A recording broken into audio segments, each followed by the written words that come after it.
नाम है Lalti ma'am classes के चैनल पर आपका हार्दिक स्वागत है। यदि आप हमारे चैनल पर नए हैं तो हमारे चैनल को लाइक, सब्सक्राइब और शेयर करिए। साथ ही साथ बेल आइकन बटन को दबाकर ऑल पर क्लिक करें, जिससे कि हमारे नए वीडियोज के नोटिफिकेशन आप तक पहुंच सके। तो मित्रों, आज हम लेकर आए हैं आपके लिए भारतीय संविधान अर्थात संवैधानिक विकास में भारतीय स्वतंत्रता अधिनियम 1947। तो देखिए, भारतीय स्वतंत्रता अधिनियम जो 1947 है, इसमें 1946 में क्या होता है, संविधान में सभा का अर्थात संविधान सभा का गठन होता है। इस संविधान सभा ने जिस संविधान सभा का निर्माण किया, इसके क्लेमेंट इटली इन्होंने ये कहा, अर्थात इसमें क्या है, ब्रिटेन के प्रधानमंत्री हैं जो क्लेमेंट इटली हैं, ये क्या हैं, ब्रिटेन के प्रधानमंत्री हैं। तो इन्होंने इसके संबंध में कहा कि जो प्रांत इस संविधान को नहीं मानना चाहे उन पर कोई बाध्यता नहीं है। 20 फरवरी 1947 को क्लेमेंट इटली ने घोषणा की कि 30 जून 1947 को हम भारत का उत्तरदायी हाथों में, अर्थात उन्होंने घोषणा की कौन, 20 फरवरी 1947 को क्लेमेंट इटली ने घोषणा की कि हम भारत को एक उत्तरदायी, भारत का शासन उनके हाथों में सौंप देंगे। 30 जून 1947 को मुस्लिम लीग ने विरोध किया, पृथक पाकिस्तान की मांग की। 30 जून 1947 को लॉर्ड माउंटबेटन ने योजना, अर्थात 3 जून 1947 को लॉर्ड माउंटबेटन योजना के तहत भारत को 2 संप्रभु राष्ट्र भारत और पाकिस्तान की मान्यता प्रदान की। तो इस प्रकार से प्रस्तुत क्या हुआ कि यहाँ पे 3 जून 1947 को लॉर्ड माउंटबेटन ने योजना प्रस्तुत की, मुस्लिम लीग और कांग्रेस ने स्वीकार किया। ब्रिटिश राज समाप्त कर पृथक डोमेनियन संप्रभु राज्य बन गया। 2 स्वतंत्र डोमेनियन भारत और पाकिस्तान का निर्माण हुआ। इसने वायसराय के पद को समाप्त कर दोनों डोमेनियन के लिए गवर्नर जनरल के पद को सृजित किया। लॉर्ड माउंटबेटन स्वतंत्र भारत के प्रथम गवर्नर जनरल बने। इस प्रकार से भारतीय स्वतंत्रता अधिनियम 1947 को हम पढ़ रहे हैं। तो इसमें आपका क्या हुआ कि डोमेनियन संप्रभु भारत राज्य बना और 2 स्वतंत्र डोमेनियन भारत और पाकिस्तान का निर्माण हुआ। इसमें वायसराय के पद को समाप्त कर दिया गया है। कब, 1947 का जो स्वतंत्रता अधिनियम आया, इसने क्या किया, वायसराय के पद को समाप्त कर दिया और डोमिनियन के लिए गवर्नर जनरल के पद को सृजित किया। लॉर्ड माउंटबेटन स्वतंत्र भारत के प्रथम गवर्नर जनरल थे, अर्थात पूछा जाता है कि स्वतंत्र भारत के प्रथम गवर्नर जनरल कौन थे, तो लॉर्ड माउंटबेटन थे। तो यहाँ पे देखिए, माउंटबेटन योजना के तहत 3 जुलाई 1947 को भारत के 2 संप्रभु राष्ट्र भारत और पाकिस्तान को मान्यता दी गई। 4 जुलाई 1947 को भारतीय स्वतंत्रता अधिनियम प्रस्तावित हुआ, जो 18 जुलाई को स्वीकृत हुआ, जिसके प्रमुख प्रावधान निम्नलिखित हैं। 14 अगस्त 1947 को पाकिस्तान का स्वतंत्रता दिवस और 15 अगस्त 1947 को भारत आज़ाद हुआ।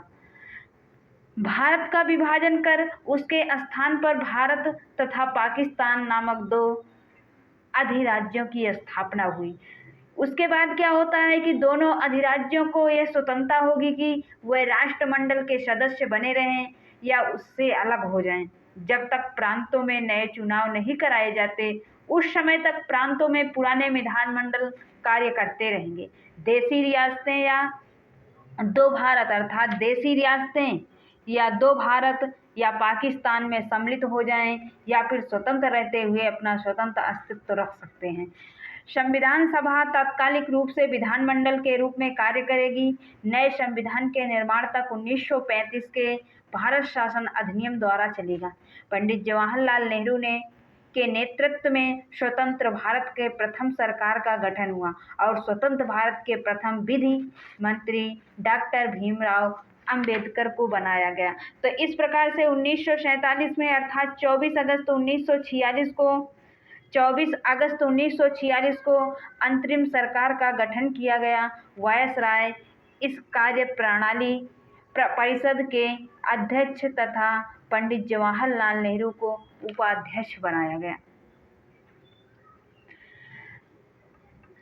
आगे देखिए, अंतरिम सरकार के मंत्री जो हुए, पंडित जवाहरलाल नेहरू कार्यकारिणी परिषद के उपाध्यक्ष, विदेशी मामले तथा राष्ट्रमंडल वल्लभ भाई पटेल को गृह सूचना तथा प्रशासन मंत्री, बलदेव सिंह को रक्षा मंत्री, सी राजगोपालाचारी को शिक्षा मंत्री, राजेंद्र प्रसाद को खाद्य एवं कृषि मंत्री, आशफ अली को रेलवे मंत्री, जगजीवन राम को श्रम मंत्री और लियाकत अली खां को वित्त मंत्री, अब्दुल रब नख्तर को संचार मंत्री, CH भाभा कार्य खान तथा बंदरगाह मंत्री, जान मथाई को उद्योग एवं आपूर्ति मंत्री। तो इस प्रकार अंतरिम सरकार के मंत्री बने। आगे इस संविधान के कुछ और भी तथ्य हैं। कहने का मतलब 1895 में बाल गंगाधर तिलक संविधान सभा के गठन की मांग की थी और स्वराज्य विधेयक पारित किया था। 1922 में महात्मा गांधी ने पारित किया, अर्थात संविधान सभा की मांग की थी। और 1934 में MN, जहां से आपका प्रश्न बनता है, तो देखिए 1934 में MN राव मानवेंद्र नाथ ने संविधान सभा की मांग की थी। 1935 में इंडिया नेशनल कांग्रेस ने मांग की। प्रेस मिशन प्रस्ताव जारी किया 11 मार्च 1942 को, अर्थात भारत आया 1900 कब आया, 22 मार्च 1942 को। अध्यक्ष इसके कौन थे, स्टैनफोर्ड क्रिप्स थे। और 1946 मार्च में क्लीमेंट एटली ने भारत को स्वतंत्र करने का विचार संसद में कहा। और कैबिनेट मिशन 1946 संविधान सभा का गठन हुआ और अंतरिम सरकार का गठन।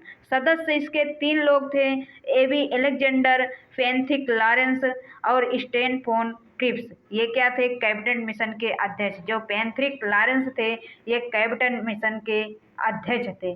अंतरिम सरकार की 1946 में गठन होता है। इसके सदस्य होते हैं 13।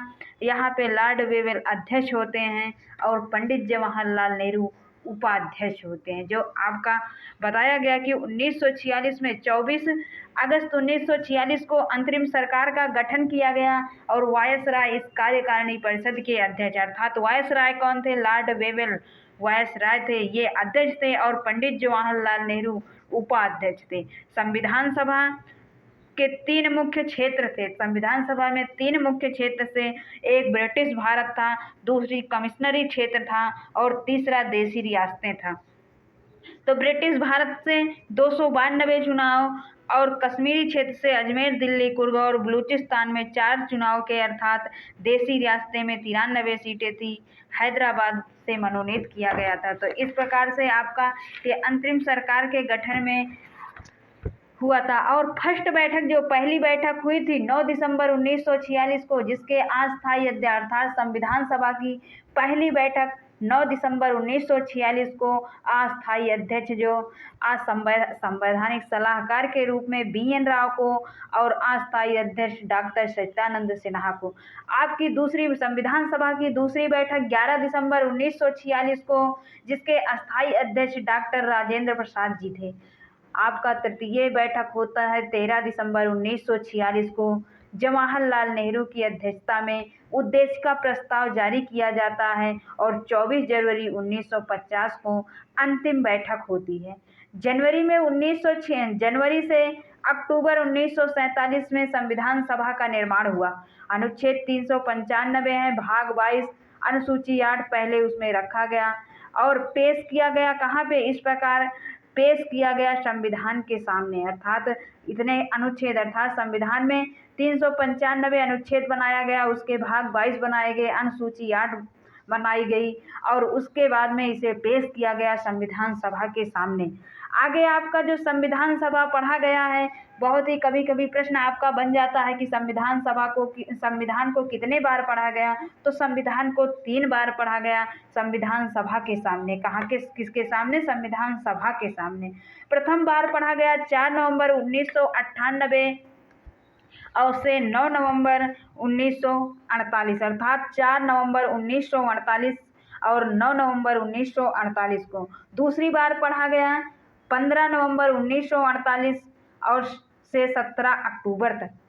इसके बाद में आपका 1949 में तक ये, क्योंकि ये बहुत लंबा था, अर्थात 15 नवंबर 1948 दूसरी बार जब पढ़ा गया तो 15 नवंबर 1948 से 17 अक्टूबर 1949 इसमें लंबा समय लगा। तीसरी बार जब पढ़ा गया तो 14 नवंबर 1949 से 26 नवंबर 1949 तक, अर्थात इसमें 16 अनुच्छेद को लगा दिया गया।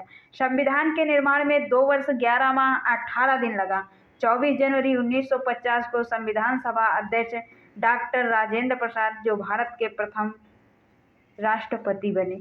तो राष्ट्रगीत और राष्ट्रगान 24 जनवरी 1950 को स्वीकार किया गया। राष्ट्रीय तिरंगे ध्वज को 22 जुलाई 1947 को स्वीकार किया गया। इस प्रकार से आपके जो संविधान सभा की प्रमुख समिति प्रारूप समिति के जो अध्यक्ष थे वो थे 7 लोग, V.R. अम्बेडकर।